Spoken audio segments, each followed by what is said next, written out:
Hello, everybody. Welcome back to HeartBrief. I'm Joel Kahn, medical doctor, triple board certified cardiologist in a preventive cardiology practice in Michigan and Florida. Thank you for joining again. We're going to look at some of the recent literature that will make a difference to your health and to your patient's health, hopefully.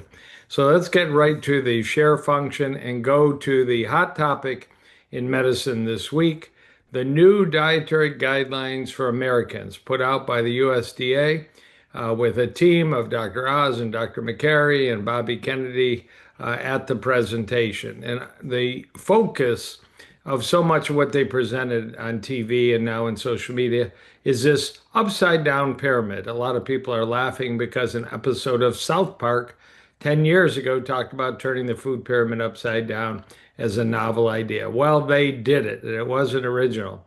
And of course, there's going to be proponents and there's going to be opponents.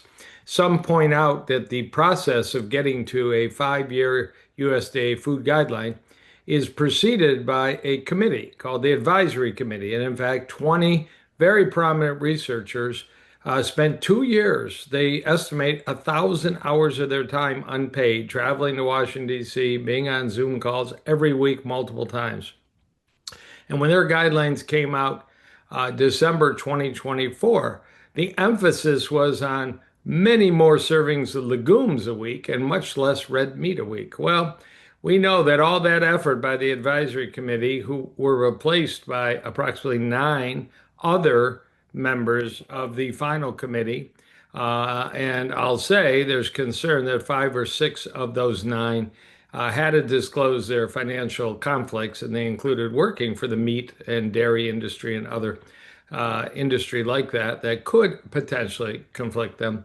We ended up with this pyramid with meat and cheese and whole milk. Whole dairy seems to be a big component of this. Yet the guidelines continue to have a recommendation of a saturated fat calorie intake of less than 10% of total calories, which many people feel is nearly impossible if you look at this inverted pyramid.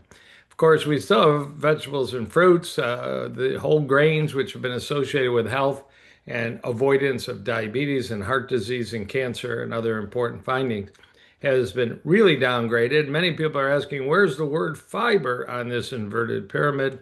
Where are legumes on this inverted pyramid? So it's back and forth right now. I have seen people actually twist the pyramid over so that actually meat and cheese and whole milk become just the apex of the pyramid, and the fruits and vegetables, whole grains, become the base. I kind of like it that way myself. So, you can read a 10-page review of this put out by the government. You can read a 90-page scientific paper. There's actually a 400-page, and I've been told there's a 1,000-page scientific paper. I haven't found that one yet. But I do feel that this isn't the best effort that could have been done. Of course, there's no discussion of fiber in the documents. There's essentially no discussion of salt intake in the documents. And they totally avoided the issue of alcohol good, alcohol bad. Now, some of you may have seen when Dr. Mehmet Oz was asked about where is the comment on alcohol intake in the updated 2025 to 2030 dietary guidelines, his answer was, just don't have booze for breakfast. So that's not exactly what we were looking for science. It creates a lot of sound bites, but I think what we're looking for is perhaps a little bit more than sound bites. Again, not being critical, just sharing the fact that I don't think science was served completely by the final edition of the guidelines. Okay, let's go to a second paper that's in the literature, and in fact, just recently published in the European Journal of Clinical Nutrition. If I can find the date, January 7th, 2026, the impact of intermittent fasting during weight reduction in people living with type 2 diabetes mellitus, a randomized clinical trial. And this was an interesting trial to look at the issue. If we restrict calories in people with type 2 diabetes, 99 of them age 21, sad to be a type 2 diabetic at age 21, up to age 60. If we restrict calories, you'd expect there to be weight loss. And with weight loss, you'd expect there may be some improvement in insulin sensitivity and a reduction in markers of diabetes type 2. But the randomization was that half the group was told to eat within a 12-hour window. That was the narrow window, the intermittent fasting window. And the other group are allowed to eat any number of hours a day they want, as many people do eat 15, 16, 18 hours a day, late at night, in the middle of the night. And the findings in this well done study were that both groups in a calorie restricted situation had a reduction in hemoglobin A1C and other markers of insulin sensitivity like HOMA-IR. But if you read the conclusion, a 12-hour intermittent fasting regimen combined with calorie restriction demonstrated superior efficacy in promoting weight loss and improving glycemic control in patients with type 2 diabetes compared to calorie restriction alone. Integrating intermittent fasting, that's the term they use. Many people would have used time restricted eating, TRE, because this really isn't fasting when you're eating for 12 hours and not eating for 12 hours. It's restricted eating. But introducing this into clinical nutrition guidelines could offer a practical and effective approach to diabetes management. So I think as we talk to patients, we need to ask them what they eat, and I do that in great detail from meals to snacks, but you also want to ask them what time they eat and what's the quality of the food they eat and who prepares it. There was another study this week that the more meals per week that are carry out, the higher the risk of cardiometabolic disorders. The more meals per week that are home cooked, the lower the risk. So all those questions need to go into our ongoing efforts. And I have to say that unless the team led by the USDA and Health and Human Services Secretary Kennedy really encourage people, financial stakes probably to eat healthier, and perhaps some taxes on ultra processed, hyper processed food and fast food and soda and the rest, unless there's heavy taxes. I don't think the new guidelines or even the study I just pointed out is really going to change long-standing habits and dietary programs, certainly by Americans. And the last study is heavy science, accepted December 23rd, 2025. Fully accepted, still sort of in preprint. I found it interesting because I'm always intrigued by how much we don't know about coronary heart disease. You know, the Framingham data we got, smoking, diabetes, high blood pressure, high cholesterol, family history. Now we can add many things like inflammation markers and high sensitivity C-reactive protein, lipoprotein A, homocysteine, and any number. Some estimate that you can add easily 20 extra blood tests.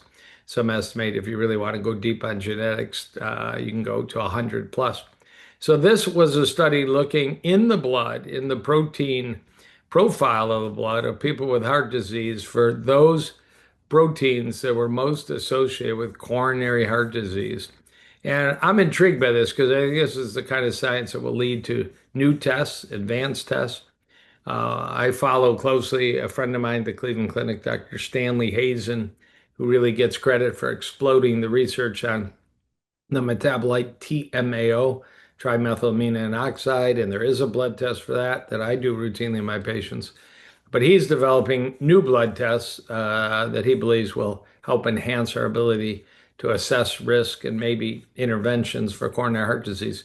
Well, I want to get to what big 12 proteins they identified in this paper that were most closely associated with coronary heart disease.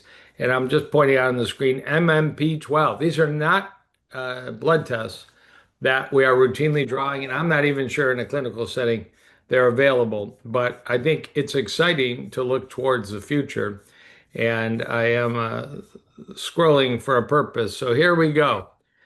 Maybe one day we'll have a blood test for VOPP1 or CREBBP or ARL5B or TNNT2 and on.